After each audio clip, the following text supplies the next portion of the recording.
Welcome to my channel elite exam viewers. আজকে আমরা যেটা আলোচনা করব, তোমরা ইতিপূর্বে জেনে গেছো যে গ্রুপ সি যে আপকামিং পরীক্ষা হয়েছে ডাব্লিউবি এসএলএসটি, সেটা কিন্তু সিলেবাস বার হয়ে গেছে। টোটাল 60 নম্বর পরীক্ষা হবে এবং 60 নম্বরের মধ্যে কিন্তু 10 নাম্বার কিন্তু ইংরেজিতে আসবে, যেটা কিন্তু কাট অফের জন্য কিন্তু ভাইটাল রোল প্লে করতে পারে। এই জন্য ইংরেজিতে বেশি গুরুত্ব করে দিতে হবে, ঠিক আছে? ইংরেজি বেশি ভুল হয়।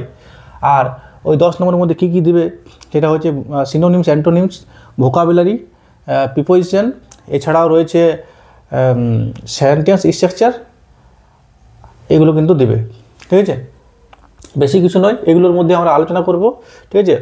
এর মধ্যে যেটা সেন্টেন্স স্ট্রাকচার আছে সেটা সাবজেক্ট ভার্ব এগ্রিমেন্ট এটা কিন্তু দিতে পারে, ঠিক আছে?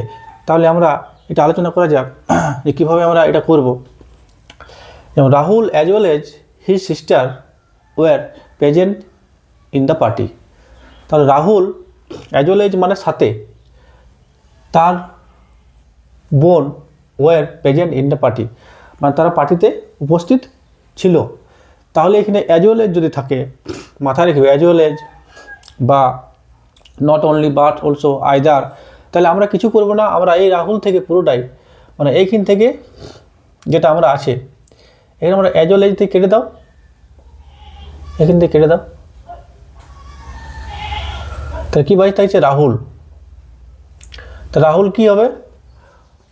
First person singular number, third person singular number, সেই জন্য এখানে ওয়ার হবে, ওয়াজ হবে, সরি, ঠিক আছে? কী হবে? ওয়াজ। বুঝা গেল? যদি অ্যাজ ওয়েল এজ থাকে তাহলে প্রথমে যেটা আসবে সেটা কিন্তু তোমরা করবে, ঠিক আছে? নেক্সট দেখো, আরেকটা এখানে আলোচনা করে নিই। যেমন তোমরা দেখে নাও, এখানে এরকম থাকতে পারে, যেমন either Ram or his friends was guilty, মানে আইদার মানে দুজনের মধ্যে একজন, either Ram or his friends মানে তার বন্ধু, আর গিলটি মানে গিলটি ফিল করা, মানে একটা দুঃখ প্রকাশ করা, গিলটি মানে খারাপ জিনিস, সেসবকে কিন্তু তার প্রকাশ করছে। তাহলে এখানে আমরা কী করবো না, আইদার থেকে নর হিজ এখানে আমাদের কেটে দাও। তাহলে হিজ ফ্রেন্ডস, তাহলে হিজ ফ্রেন্ডস আছে, হিজ ফ্রেন্ডস কি বলে একটা, হিজ ফ্রেন্ডস হচ্ছে থার্ড পারসন প্লুরাল, যেহেতু এস আছে তাহলে ওয়াজ না হয় এখানে কী হবে, এটা কেটে আমাদের কী হবে, এখানে ওয়ার করবে, এই জায়গাটা ভুল হয়ে এখানে আমাদের কী হবে, ওয়ার। বুঝে গেল? এভাবে তোমরা করতে পারো। নেক্সট দেখে নাও, ওইরকম টাইপের দিয়েছি, যেমন নাইদার রাম নর হিজ ফ্রেন্ড সাম, ঠিক আছে, were present in the party. Neither হয়তো নাম, নাইদার মানে দুজনাই না, নাইদার নাম or nor his some are present in the party মানে দুজনের মধ্যে কেউই কিন্তু প্রেজেন্ট থাকছে না, এটা কিন্তু বোঝাচ্ছে, ঠিক আছে? তাহলে যদি এরকম স্ট্রাকচার থাকে, যদি তোমরা দেখেছো এইভাবে স্ট্রাকচার যদি থাকে নাইদার রাম নর হিজ ফ্রেন্ড, তাহলে এখান থেকে কেটে দেবে। আর সাম যেটা সাবজেক্ট আছে, পাশের যে ভার্বটা সাবজেক্ট ভার্ব এগ্রিমেন্ট, ঠিক আছে, পাশের যে ভার্বটা আছে সাম কী হয়েছে, একটা নাম, এক ব্যক্তির নাম, তাহলে ব্যক্তির নাম এটা কি থার্ড পারসন সিঙ্গুলার নম্বর ক্ষেত্রে এখানে আমার কী হবে, ওয়াজ। বুঝে গেল? এটা করবে। নেক্সট দেখো, এটাও দেখে নাও যে Rahul together with his elder brother, together with his elder brother, তাহলে এখানে কী আছে, সাবজেক্ট টুগেদার উইথ যেহেতু দেওয়া আছে রাহুল, রাহুলের সঙ্গে কিন্তু এই ভার্বটার এগ্রিমেন্টটার এই রাহুলকে আমরা ধরবো, টুগেদার উইথ কেটে দেবো, তাহলে কী আসছে, ওয়াজ। তাহলে এখানে কিন্তু আমাদের ওয়াজ হবে, ওয়ের হবে না। এগুলো দেখতে হবে। আইদার হি অর আই, ঠিক আছে, is to represent the school, ঠিক আছে, represent the school. Either he or I is to represent the school, স্কুলকে রিপ্রেজেন্ট করছে মানে প্রতিনিধিত্ব করছে, দুজনের মধ্যে একজন। তাহলে আইদার হি অর আই, তাহলে এখানে কেটে দাও, ঠিক আছে? এখানে আইটা কী বলে, ফার্স্ট পারসন, তাহলে আয়ের পর আমরা কী লিখি, ইজ লিখি কি না এম লিখি, তাহলে আই এম হবে এখানে, ঠিক আছে, আই এম। বুঝে গেল? এটা বুঝেছ? নেক্সট দেখো, neither you nor he are to go to neither you nor he R go to নাও, ঠিক আছে, তুমি নতুবা সে এখন চলে যাও এখান থেকে, এটা বুঝেছে। তাহলে এখান থেকে আমরা কেটে দাও স্যাম, নাইদার থেকে এত দূর অবধি। তাহলে হিটা কী বলে পাশের, এটা হি এর পর কী হয়, হি ইজ হয়, তাহলে এটা কেটে ভুল হবে, এটা এখানে ইজ হবে, ঠিক আছে, এটা কারেক্ট হয়ে যাবে। এভাবে কিন্তু তোমরা করবে পরীক্ষায়। নেক্সট দেখো, নেক্সট আলোচনা করছে এটা vital. The principal and the warden, warden মানে মালি বা কর্তা ব্যক্তি, মানে যে কাজকর্ম করে বাগানটাকে ওয়ার্ডেনও বলা হয়। তাহলে the principal and the warden was joined the proposal, joint নয়, এগেনস্ট দ্য প্রপোজাল। তাহলে প্রপোজালের মধ্যে তারা দুজন দ্বিধা, মানে দুজন কি প্রপোজালটা অ্যাকসেপ্ট করছে না, এগেনস্ট আছে, সে এক বলছে আর প্রিন্সিপাল এক বলছে। তাহলে যখন এরকম হবে, এরকম কিন্তু দেওয়া আছে, কিন্তু দেখো তোমরা এখানে যে দা প্রিন্সিপাল, এখানে দা যোগ আছে এবং দা ওয়ার্ডেন, এই দুজন কিন্তু আলাদা আলাদা ব্যক্তি, দুজনাই। সেই জন্য এখানে যেহেতু আলাদা আলাদা ব্যক্তি করেছে, সেই জন্য ওয়াজ না হয়ে এটা কিন্তু কী হবে, আমাদের এখানে ওয়ের হবে, বুঝে গেল? এভাবে কিন্তু তোমরা করবে।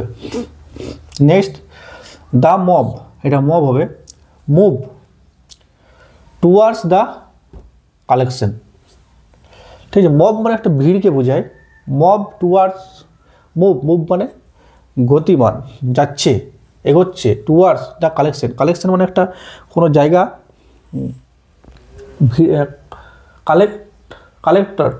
কালেক্টর একটা কোনো অফিসের জায়গায় বুঝে, কালেক্টর যদি না বলো তাহলে টুয়ার্ডস দ্য, লেখো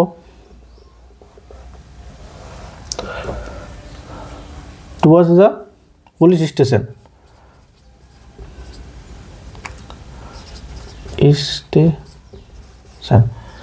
মানে একটা ভিড় পুলিশ স্টেশনের দিকে এগোচ্ছে। তাহলে যখন একটা ভিড় বুঝাবে তখন এটা পুরো একটা মব মানে একটা ভিড়কে বোঝাচ্ছে, ঠিক আছে, একটা অনেক মানুষের সমাগম, তখন এটা কালেকটিভ নাউন হয়ে যায়। এবং সেই ক্ষেত্রে কিন্তু আমরা এখানে মুভস ব্যবহার করব, এখানে অ্যাস হবে, ঠিক আছে। এভাবে বলতে পারো the mob is moving, the mob is moving, তখন ইজ হবে, আর হবে না, দ্য মব ইজ মুভিং, হ্যাঁ, towards the police station, present continuous tense বলে দিলাম, ঠিক আছে। তাহলে দেখো each hour and each minutes are to be utilize by you, প্রতিটা ঘন্টা প্রতিটা মিনিট তুমি কিন্তু ব্যবহার করবে। তাহলে ইচ যখনই বোঝাবে, দুটা ইচ তখনই হবে, তখন এই দুটো অ্যান্ড যোগ হলো, ইচ কিন্তু একটা সিঙ্গুলারকে বোঝাচ্ছে, ঠিক আছে, প্রতিটা মিনিটকে বোঝাচ্ছে, একটা মিনিটকে, তখন ইচ যদি যোগ থাকে তখন তোমরা এখানে কী করবে, আর না করে ইচ করবে। Every young and every old were, এটাও সেম, এভরি আর এভরি ম্যান যদি এভাবে থাকে অ্যান্ড যুক্ত থাকে, কিন্তু মনে করবে না কিন্তু দুটো আলাদা জিনিসকে বোঝাচ্ছে। এভরি ইউ মানে প্রতিটি ব্যক্তিকে এবং প্রতিটি ওল্ড মানুষকে বোঝাচ্ছে, মানে সিঙ্গেল মানুষকে বোঝাচ্ছে, তখন কিন্তু এটা ওয়াজ হবে, ওয়ের হবে না, বুঝা গেল? নেক্সট দেখো not only the Taj Mahal but also other mountains is worth, WORTH, worth Singh মানে হচ্ছে, ওর্থ সিং মানে কি, মুগ্ধ করে দেওয়া, মানে অনুপ্রাণিত করা, মানে দেখতে সুন্দর রাখে যাকে বলা হয়, ঠিক আছে, সৌন্দর্য। তাহলে নট অনলি থেকে কেটে দাও এত দূর অবধি।